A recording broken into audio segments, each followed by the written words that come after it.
जय हिंद साथियों, स्वागत है आप सभी का आपके अपने YouTube channel target with Ajit में। साथियों, उम्मीद करता हूं कि आप सभी स्वस्थ होंगे और अपनी अपनी तैयारी ज़बरदस्त तरीके से कर रहे होंगे। तो साथियों, आज की इस क्लास में हम डिस्कस करने वाले हैं एचडीए के सिलेबस के अकॉर्डिंग टॉप 50 कृषि विज्ञान के उन सभी महत्वपूर्ण प्रश्नों के बारे में जो कि आप सभी के एचडीए एग्ज़ाम में डायरेक्ट देखने को मिल सकती हैं। तो वीडियो को इन तक जरूर देखिएगा क्योंकि दिए गए सभी क्वेश्चंस एग्जाम ओरिएंटेड और सिलेक्टिव हैं। और साथियों, वीडियो के लास्ट में कुछ क्वेश्चन आप सभी लोगों के लिए होमवर्क भी है जिसका आंसर कमेंट बॉक्स में जरूर दीजिएगा। तो आइए देखते हैं। जैसे पहला प्रश्न है, फ्लूक्योड वर्जीनिया तंबाकू का मुख्य उपयोग किसके उत्पादन में किया जाता है। साथियों, मोस्ट इंपॉर्टेंट क्वेश्चन है। यदि तंबाकू कल्टीवेशन से क्वेश्चन पूछा जाता है तो फ्लूक्योड वर्जीनिया और नॉन वर्जीनिया इन दोनों से एक क्वेश्चन 100% पूछा ही जाएगा। तो इस क्वेश्चन में बात किया हुआ है फ्लूक्योड वर्जीनिया तंबाकू का मुख्य उपयोग किसके उत्पादन में किया जाता है। तो याद रखिएगा, सिगरेट के उत्पादन में किया जाता है। और बात करें साथियों तो फ्लूक्योड वर्जीनिया की तो 30% उत्पादन जो कि फ्लूक्योड वर्जीनिया की किया जाता है। आइए अन्य के बारे में डिटेल में समझते हैं क्योंकि यहाँ से आप सभी के एग्ज़ाम में एक क्वेश्चन 100% मिलेगा ही मिलेगा।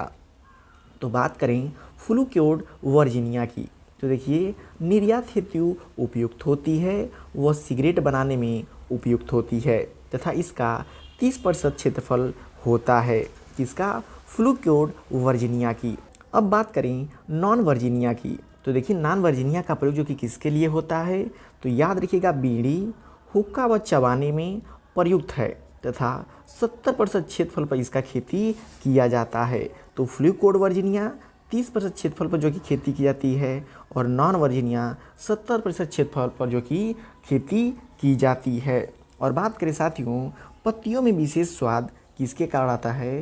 ग्लूकोसाइडों के कारण आता है। तो ये भी पॉइंट इंपॉर्टेंट है, याद कर लीजिएगा, एग्जाम में पूछा सकता है पत्तियों में जो विशेष स्वाद होती है किसके कारण होती है। तो याद रखिएगा, ग्लूकोसाइडों के कारण होती है।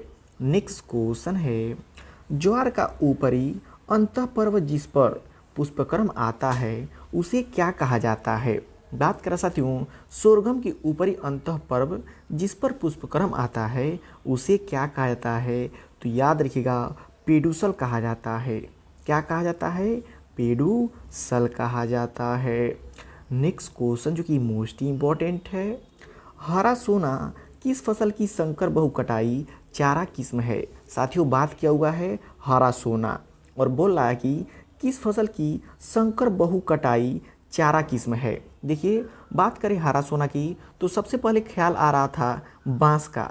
हरा सोना किसे कहता है? बांस को कहता है। लेकिन यहाँ बात किया हुआ है संकर और बहु कटाई की कि कई बार जो कि कटाई होगी। तो यहाँ पे राइट आंसर ऑप्शन ए हो जाएगा, सोरगम यानी कि ज्वार। ज्वार जो कि हरा सोना फसल की संकर बहु कटाई वाली चारा किस्म है। आइए बात करें ज्वार की अन्य किस्मों की, क्योंकि यहाँ से क्वेश्चन आपके एग्जाम में देखने को मिल सकता है। तो वैरायटीज़ की बात करें तो पहला वैरायटी मोस्ट इंपॉर्टेंट होता है CSH1। तो देखिए, 1964 में भारत में विकसित ज्वार की प्रथम संकर किस्म है। एग्जाम में आपसे क्वेश्चन पूछा सकता है ज्वार की प्रथम संकर किस्म कौन सी है। तो याद रखिएगा, CSH1 ज्वार की प्रथम संकर किस्म है। CSH9 सबसे अधिक सूखा सहनशील किस्म हो जाती है। CSV15 चारे व दाने के लिए उपयुक्त होती है। और मोस्ट इम्पॉर्टेंट ये हो जाता है, रबी चारे के लिए M35 उपयुक्त किस्म है। और बात करें साथियों जलमांग की तो जलमांग भी याद रखिएगा, 450 से 650 mm जो कि इसका जलमांग हो जाता है किसका? ज्वार का। तो यहाँ पे आपको कुल 2 पॉइंट 100% याद करना है। ज्वार की प्रथम संकर किस्म कौन सी है? CSH1 हो जाती है। और जो कि रबी चारे के लिए उपयुक्त किस्म कौन सी होती है? M35 हो जाती है। और ज्वार की जलमांग की बात करें तो 450 से 650 mm हो जाती है। नेक्स्ट क्वेश्चन है, निम्नलिखित में से किस जूट को पीतापत कहा जाता है। साथियों देखिए, बात करें जूट कल्टीवेशन की तो इसका वर्गीकरण जो कि 2 भागों में किया गया है। पहला कोरकोरस ओलिटोरियस और दूसरा आता है कोरकोरस कैप्सुलेरिस। तो जब भी बात करें तीता पद की तो याद रखिएगा कोरकोरस कैप्सुलेरिस इसका राइट आंसर हो जाएगा। और जब मीठा पद की बात करेगा तो कोरकोरस ओलिटोरियस हो जाएगी। साथियों इन दोनों के बारे में आइए डिटेल में जानते हैं, क्योंकि यहाँ से आपके एग्जाम में क्वेश्चन बन सकता है। तो सबसे पहले बात करें साथियों कोरकोरस कैप्सुलेरिस की, तो याद रखिएगा कोरकोरस कैप्सुलेरिस की सबसे अधिक खेती जो कि भारत में की जाती है। इसे सफ़ेद जूट या टीटा पेट कहा जाता है। सफ़ेद जूट या टीटा पेट किसे कहता है? कोरकोरस कैप्सुलेरिस को कहता है। यह जलमग्न एवं जल रहित मृदाओं में उगाया जा सकता है। तो यह जलमग्न बात करें यह जलमग्न एवं जल रहित मृदाओं में उगाया जा सकता है, यह इसकी विशेषता हो जाती है। इसमें पत्तियों के स्वाद की बात करें तो कोरकेरिन के कारण खट्टा हो जाता है। भारत में कुल जूट का क्षेत्रफल 70% है, यानी कि बात करें कोरकस कैप्सुलेरिस की जिसका भारत में क्षेत्रफल कितना होता है 70% हो जाता है। बात करें बुआई की तो बुआई भी इम्पोर्टेंट है, याद रखिएगा मार्च अप्रैल में इसकी सोइंग की जाती है। सीड रेट कितनी होती है 6 से 8 किलोग्राम प्रति हेक्टेयर सीड रेट हो जाती है। अब नेक्स्ट आता है साथियों कोरकोरस ओलिटोरियस जिसका उत्पत्ति क्षेत्र कहाँ पे है? अफ्रीका में हो जाता है और अफ्रीका में सबसे अधिक इसकी खेती की जाती है। इसे देखिए टोसा या मीठा पेट कहा जाता है। तो यदि एग्जाम में क्वेश्चन पूछ दे कि इनमें से जूट की कौन सी किस्म को टोसा या मीठा पेट कहता है तो कोरकस ओलिटोरियस को कहा जाता है। यह जल रहित मृदाओं में उगाया जाता है, यह इसका विशेषता हो जाता है। यह स्वाद में मीठा होता है। कोरकोरस कैप्सुलेरिस स्वाद में खट्टा होता है और यह स्वाद में मीठा होता है। अब बात करें भारत में कुल जूट का क्षेत्रफल कितना है तो 30% है। कौन से वाले का? कोरकोरस ओलिटोरियस की। बुआई की बात करें तो अप्रैल मई में की जाती है। सीड रेट 4 से 5 किलोग्राम प्रति हेक्टेयर हो जाती है। तो आपको इनमें से कुल 4 पॉइंट इंपॉर्टेंट याद रखना है। पहला कोरकोरस कैप्सुलेरिस जिसका उत्पत्ति स्थान भारत में है और कोरकोरस ओलिटोरियस की उत्पत्ति स्थान कहाँ पे है? अफ्रीका में है। कोरकोरस कैप्सुलेरिस की बात करें तो इसे तीता पट भी कहा जाता है और कोरकोरस ओलिटोरियस की बात करें तो इसे मीठा पट भी कहा जाता है। कोरकोरस कैप्सुलेरिस की बात करें तो इसके जो पत्तियों का स्वाद खट्टा होता है और कोरकोरस ओलिटोरियस की बात करें तो इसमें पत्तियों का स्वाद जो कि मीठा होता है। तो साथियों इन चारों पॉइंट्स को आप याद रखिएगा, एग्जाम में 100% यहीं से क्वेश्चन आपको देखने को मिलने वाले हैं। तो साथियों क्वेश्चन का लेवल आप सभी को देख के पता चल रहा होगा कि दिए गए सभी क्वेश्चंस एग्जाम ओरिएंटेड और सेलेक्टिव हैं। तो वीडियो की क्वालिटी और कंटेंट आप सभी लोग को पसंद आ रहा हो तो प्लीज़ वीडियो को लाइक और शेयर करके चैनल को सब्सक्राइब जरूर कर लीजिएगा। नेक्स्ट क्वेश्चन है वायुमंडलीय दबाव को मापने के लिए सबसे सटीक यंत्र कौन सा माना जाता है?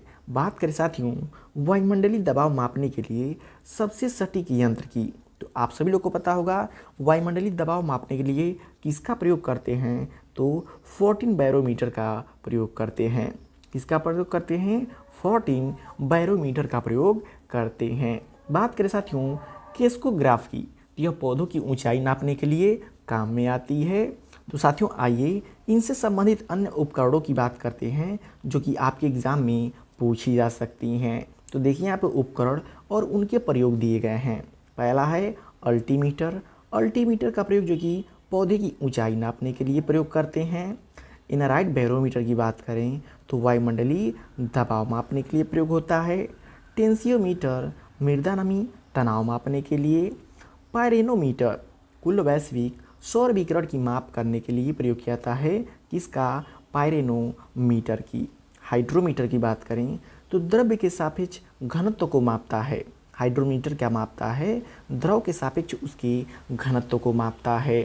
पीजोमीटर की बात करें तो पानी के तल की गहराई को मापता है, यानी कि फील्ड में कितनी सेंटीमीटर पानी है उसको नापने के लिए किसका प्रयोग करते हैं तो पीजोमीटर का प्रयोग करते हैं। ये इंपॉर्टेंट है, इसको आप नोट कर लीजिएगा। नेक्स्ट क्वेश्चन है प्रोकैरियोटिक कोशिकाओं में ट्रांसक्रिप्शन की शुरुआत के लिए कौन सा एंजाइम जिम्मेदार होता है? बात करें प्रोकैरियोटिक कोशिकाओं में ट्रांसक्रिप्शन की शुरुआत के लिए कौन सा एंजाइम जिम्मेदार होता है? तो याद रखिएगा आरएनए पॉलीमरेज जो कि जिम्मेदार होता है। कौन सा? RNA polymerase. तो साथियों बात करें प्रोकैरियोटिक और यूकैरियोटिक कोशिका की, तो जब भी बात करें प्रोकैरियोटिक कोशिका की तो इसके अंतर्गत जो है कि फंगस और शैवाल आ जाते हैं, और यूकैरियोटिक कोशिकाओं की बात करें तो पौधे और जो कि जंतु आ जाते हैं। तो दोनों में डिफरेंस याद रखिएगा, एग्जाम्पल भी कभी कभी एग्जाम में पूछ लिया जाता है। नेक्स्ट क्वेश्चन है, संकर मक्का के प्रमाणित बीज के लिए न्यूनतम आनुवंशिक शुद्धता कितनी होनी चाहिए? बात करें साथियों संकर मक्का के प्रमाणित बीज के लिए, कौन से सीड के लिए? सर्टिफाइड सीड के लिए न्यूनतम आनुवंशिक शुद्धता कितनी होनी चाहिए? तो याद रखिएगा 98% होनी चाहिए। कितनी होनी चाहिए? 98% होनी चाहिए।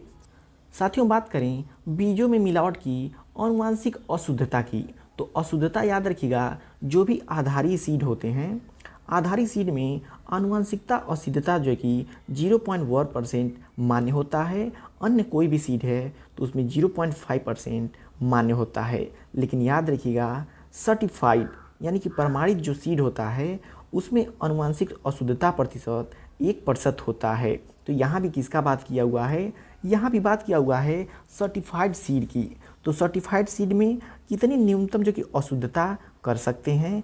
1% कर सकते हैं। तो यहाँ पे शुद्धता बात किया हुआ है। तो शुद्धता जब 1% अशुद्धता हो गया तो शुद्धता कितनी हो जाएगी? 99, सॉरी यहाँ पे 98 दिया है, 99% हो जाएगी। यहाँ पे 99 कर लीजिएगा। संकर मक्का के प्रमाणित बीज के लिए न्यूनतम आनुवंशिक शुद्धता जो कि 99% हो जाती है, और अशुद्धता याद रखिएगा 1% हो जाती है। ये भी आपके एग्जाम में पूछा सकता है कि आधारी बीज में अशुद्धता की कितनी मात्रा स्वीकार्य है? 0.1%, और जो कि अन्य सीडों में आनुवंशिक अशुद्धता कितना स्वीकार्य है? 0.5% जो कि स्वीकार्य है। लेकिन सर्टिफाइड सीड की जहां बात आ जाएगी 1% अशुद्धता स्वीकार्य होती है। तो इन सभी पॉइंट्स को याद रखिएगा। साथ ही आप बात करें आनुवंशिक शुद्धता की, तो देखिए आप लिखा हुआ है आनुवंशिक शुद्धता की आवश्यकता 100% है जहाँ तक एक ही फसल की अन्य किस्मों के बीजों द्वारा अशुद्धता का संबंध है, लेकिन अन्य फसल प्रजातियों के बीज द्वारा अशुद्धता के मामले में केवल आधारी बीज में 0.1%, अन्य बीजों में 0.5% तक अनुमानित है, लेकिन सर्टिफाइड सीड में 1% तक अशुद्धता जो कि स्वीकार्य है। तो इन तीनों पॉइंट्स को याद रखिएगा, शायद यहाँ से ही क्वेश्चन आपके एग्जाम में देखने को मिल सकते हैं। नेक्स्ट क्वेश्चन है, निम्नलिखित में से कौन सा बीज सामान्य गैर एंडोस्पर्मिक होता है? इनमें से कौन सा बीज जो कि सामान्यतः गैर एंडोस्पर्मिक होता है? तो याद रखिएगा ग्राउंड नट। ग्राउंड नट जो होता है गैर एंडोस्पर्मिक हो जाता है।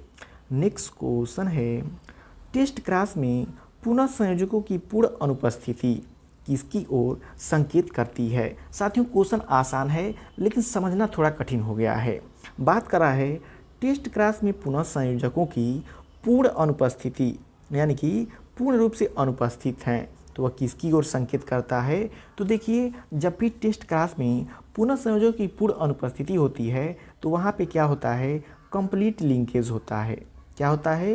पूर्ण अनुपस्थिति जो कि कंप्लीट लिंकेज हो जाता है। तो यह इंपॉर्टेंट क्वेश्चन है, आपके जेनेटिक्स सेक्शन में देखने को मिल सकता है। नेक्स्ट क्वेश्चन है, दुनिया में कौन सा मृदा क्रम सॉइल ऑर्डर सबसे अधिक क्षेत्र को कवर करता है? साथियों यहाँ से कुल आपको 3 क्वेश्चन लर्न होने वाले हैं और तीनों ही इंपॉर्टेंट हैं, और सॉइल साइंस के पोर्शन में यहाँ से आपको एक क्वेश्चन देखने को मिल सकते हैं। यहाँ पे क्वेश्चन में बात किया हुआ है दुनिया में कौन सा मृदा क्रम सबसे अधिक क्षेत्र को कवर करता है? तो जब दुनिया की बात आएगी तो याद रखिएगा कौन सा हो जाएगा? एरिडोसोल हो जाएगा। कौन सा हो जाएगा? एरिडोसोल्स हो जाएगा। साथियों जब भारत की बात करेगा कि भारत में कौन सा मृदा क्रम सबसे अधिक क्षेत्र को कवर करता है, तब वहाँ पे राइट आंसर इंसेप्टिसोल हो जाएगी। तो विश्व में पूछे तो ओरिडोसोल, भारत में पूछे तो इंसेप्टोसोल्स हो जाती है। इंपॉर्टेंट क्वेश्चन है, याद रखिएगा। नेक्स्ट क्वेश्चन है, भारतीय मिट्टियों को 25 प्रमुख मृदा समूहों में किसने वर्गीकृत किया था? बात करें भारतीय मिट्टियों को 25 प्रमुख मृदा समूहों में किसने वर्गीकृत किया था? तो याद रखिएगा गोविंदराजन और दत्ता ने किया था। किसने किया था? गोविंदराजन और दत्ता ने किया था। इंपॉर्टेंट क्वेश्चन है, याद रखिएगा। नेक्स्ट क्वेश्चन है, कौन सी मृदा कम विकसित होती है, जैविक पदार्थों में समृद्ध होती है और ठंडी नम जलवायु में पाई जाती है? तो बात करें वह कौन सी मृदा है जो कम विकसित होती है, जैविक पदार्थों में समृद्ध होती है और ठंडी नम जलवायु में पाई जाती है? तो याद रखिएगा कौन सी होती है? हिस्टोसोल्स हो जाती है। कौन सी होती है? हिस्टोसोल्स हो जाती है। आइए बात करें मोलिसोल्स मृदा और स्पेडोसोल मृदा, ये कौन कौन सी मृदाएं होती हैं? तो बात करें मोलिसोल्स मृदा की, तो मुख्य प्रक्रियाएं जो घास के मैदान मोलिसोल के निर्माण की ओर ले जाती हैं वे हैं मोनोलाइजेशन, डीकम्पोजिशन, ह्यूमिफिकेशन और पेडोटर्बेशन। साथियों यानी कि मोलिसोल जो सॉइल होती हैं उसमें जो कि डीकम्पोजिशन, ह्यूमिफिकेशन और पेडोटर्बेशन की क्रिया होती है। और दुनिया के सबसे कृषि उत्पादक मृदागण के रूप में मोलिसोल एक अधिक आर्थिक रूप से महत्वपूर्ण मृदागण का प्रतिनिधित्व करता है।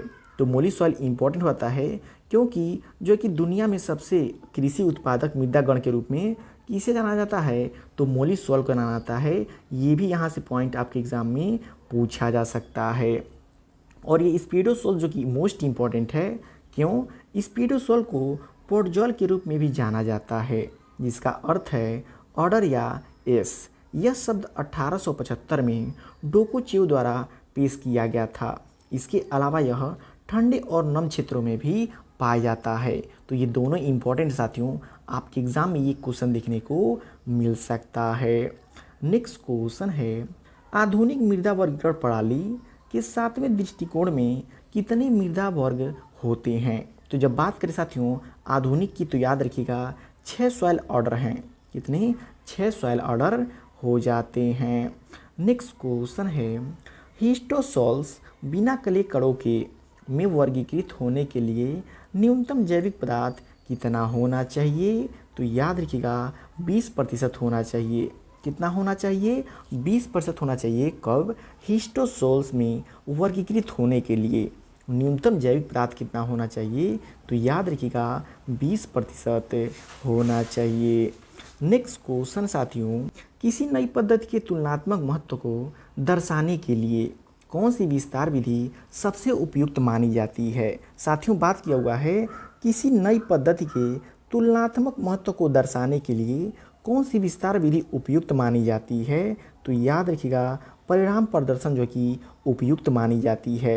देखिए साथियों बात करें परिणाम प्रदर्शन की, तो याद रखिएगा जो रिजल्ट डिमॉन्स्ट्रेशन होता है वो फार्मर के फील्ड पे होता है और वह इसलिए होता है कि कोई पुरानी पद्धति है उसको नए रूप से कैसे किया सकता है, इसका लाभ कितना है, तो वह क्या हो जाता है? परिणाम प्रदर्शन हो जाता है। जबकि विधि प्रदर्शन का सेंस ये हो जाता है कि कोई भी विधि है उसको कैसे करना है और किस विधि से करना है, तो यह विधि प्रदर्शन हो जाती है। तो इम्पॉर्टेंट क्वेश्चन है, याद रखिएगा। नेक्स्ट क्वेश्चन है, फसलों के न्यूनतम समर्थन मूल्य को कौन स्वीकृति देता है? बात करें साथियों एमएसपी की, एमएसपी की स्वीकृति कौन देता है? तो आर्थिक मामले के मंत्रिमंडल जो कि एमएसपी की स्वीकृति देते हैं। और वहीं बात करें एमएसपी की सिफारिश कौन करता है? तो कृषि लागत एवं मूल्य आयोग जो कि एमएसपी की सिफारिश करता है। तो जब सिफारिश की बात आए तो कौन हो जाएगा? कृषि लागत एवं मूल्य आयोग हो जाएगा। और जब बात करें एमएसपी की स्वीकृति की तो आर्थिक मामलों के मंत्रिमंडल करते हैं। तो साथियों वीडियो की क्वालिटी और कंटेंट आप सभी को पसंद आ रहा हो तो प्लीज़ वीडियो को लाइक और शेयर करके चैनल को सब्सक्राइब जरूर कर लीजिएगा। नेक्स्ट क्वेश्चन है, एक ही उत्पादन प्रक्रिया द्वारा कौन से उत्पाद प्राप्त होते हैं? बात करें एक ही उत्पादन प्रक्रिया द्वारा कौन से उत्पाद प्राप्त होते हैं? तो याद रखिएगा ज्वाइंट प्रोडक्ट प्राप्त होते हैं। नेक्स्ट क्वेश्चन है, 6 महीने से कम उम्र की युवा गाय को क्या कहा जाता है? बात करें 6 महीने से कम उम्र की युवा गाय को क्या कहा जाता है? तो याद रखिएगा काफ यानी कि बछड़ा कहता है। क्या कहता है? काफ यानी कि बछड़ा कहा जाता है। नेक्स्ट क्वेश्चन है, धान की SRI सिस्टम ऑफ राइफिकेशन विधि में सामान्यतः कौन सी दूरी रखी जाती है।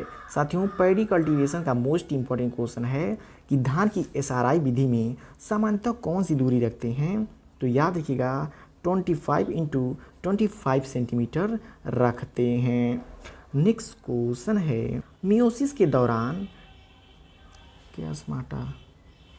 नेक्स्ट क्वेश्चन है मियोसिस के दौरान क्यास्माटा का टर्मिनाइजेशन किस अवस्था में शुरू होता है। बात करें मियोसिस के दौरान क्यास्माटा का टर्मिनेशन किस अवस्था में शुरू होता है, तो याद रखिएगा डिप्लोटीन अवस्था में शुरू होता है। किस अवस्था में? डिप्लोटीन अवस्था में शुरू हो जाता है। नेक्स्ट क्वेश्चन साथियों मोस्ट इम्पॉर्टेंट है, जब नमूने का आकार 30 से कम हो तो कौन सा परीक्षण प्रयोग में लिया जाता है। तो जब भी नमूने का आकार 30 से कम होता है तो परीक्षण कौन सा प्रयोग में लिया जाता है? टी टेस्ट जो कि 30 से कम होने पर प्रयोग में लिया जाता है। नेक्स्ट क्वेश्चन है कॉर्ड टो पैरालिसिस किसकी कमी के कारण होता है। कॉर्ड टो पैरालिसिस किसकी कमी के कारण होता है, तो याद रखिएगा टोकोफेरॉल की कमी के कारण होता है। किसकी कमी के कारण? टोकोफेरॉल की कमी के कारण। अब नेक्स्ट क्वेश्चन है उत्तर भारत में धान की प्रथम संकर प्रजाति का विकास कहाँ से हुआ था, तो याद रखिएगा पंतनगर से हुआ था। कहाँ से हुआ था? पंतनगर से हुआ था। नेक्स्ट क्वेश्चन है पेट्रोबिया लेटेंस है। पेट्रोबिया लेटेंस क्या होता है, तो याद रखिएगा ब्राउन वीट माइट हो जाता है। पेट्रोबिया लेटेंस जो होता है वो ब्राउन वीट माइट हो जाता है। नेक्स्ट क्वेश्चन है मुंडगो प्रतिरोधी है। मुंडगो किसके प्रतिरोधी है, तो याद रखिएगा बीपीएच का प्रतिरोधी होती है कौन? मुंडगो। नेक्स्ट क्वेश्चन है माइटियोला डिस्ट्रक्टर में होते हैं। माइटियोला डिस्ट्रक्टर में जो कि कितने बायोटाइप्स होते हैं, तो याद रखिएगा 8 बायोटाइप्स होते हैं। माइटियोला डिस्ट्रक्टर में 8 बायोटाइप्स होते हैं। नेक्स्ट क्वेश्चन है ट्राइकोकार्ड में होता है। ट्राइकोकार्ड में क्या होता है, तो याद रखिएगा पैरासाइट। नेक्स्ट क्वेश्चन है ट्राइकोकार्ड में होता है। ट्राइकोकार्ड में क्या होता है, याद रखिएगा पैरासिटाइड होता है। ट्राइकोकार्ड में पैरासिटाइड होते हैं। नेक्स्ट क्वेश्चन है जैविक नियंत्रण का प्रोजेक्ट निदेशालय कहाँ पे स्थित है। तो जब भी बात करेगा जैविक नियंत्रण का प्रोजेक्ट निदेशालय की, तो याद रखिएगा बेंगलोर हो जाएगा। कहाँ हो जाएगा? बेंगलोर हो जाएगा।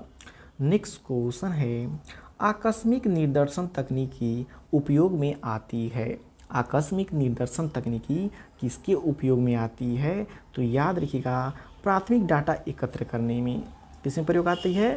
प्राथमिक डाटा को एकत्र करने में प्रयोग आती है। नेक्स्ट क्वेश्चन है तत्व जो अम्लीय मृदाओं में पौधों के लिए प्रायः कम होता है। वे तत्व जो अम्लीय मृदाओं में पौधों के लिए प्रायः कम होता है, तो याद रखिएगा मॉलिबेडनम हो जाता है। वह तत्व जो अम्लीय मृदाओं में पौधों के लिए प्रायः कम होता है वो मॉलिबेडनम हो जाता है। नेक्स्ट क्वेश्चन है निम्नलिखित में से कौन सा तत्व पौधों के लिए अनिवार्य है, तो याद रखिएगा निकिल जो पोषक तत्व है पौधों के लिए अनिवार्य है। बात करें सिलिका, सिलियम और सोडियम की, ये आवश्यक हैं लेकिन अनिवार्य नहीं हैं। नेक्स्ट क्वेश्चन है लेटराइट मृदा में प्रचुरता होती है। लेटराइट मृदा में किसकी प्रचुरता होती है? सॉइल साइंस का मोस्ट इंपॉर्टेंट क्वेश्चन है, तो याद रखिएगा केओलिनाइट की। लेटराइट में किसकी जो कि प्रचुरता होती है? केओलिनाइट की। लास्ट क्वेश्चन साथियों रॉक फास्फेट का प्रयोग उपयुक्त है। रॉक फास्फेट का प्रयोग किसके सुधार में उपयुक्त है, तो याद रखिएगा जलोढ़ मृदा के। जलोढ़ मृदा के सुधार के लिए रॉक फास्फेट उपयुक्त होती है। तो साथियों ये आप सभी की एचडीएक्स सिलेबस के अकॉर्डिंग टॉप 50 कृषि विज्ञान के भी सभी महत्वपूर्ण प्रश्न जो कि आप सभी के एचटी एग्जाम में डायरेक्ट देखने को मिल सकती हैं। तो वीडियो आपको कैसा लगा कमेंट करके फीडबैक जरूर दीजिएगा और वीडियो पसंद आए प्लीज़ वीडियो को लाइक और शेयर करके चैनल को सब्सक्राइब जरूर कर लीजिएगा।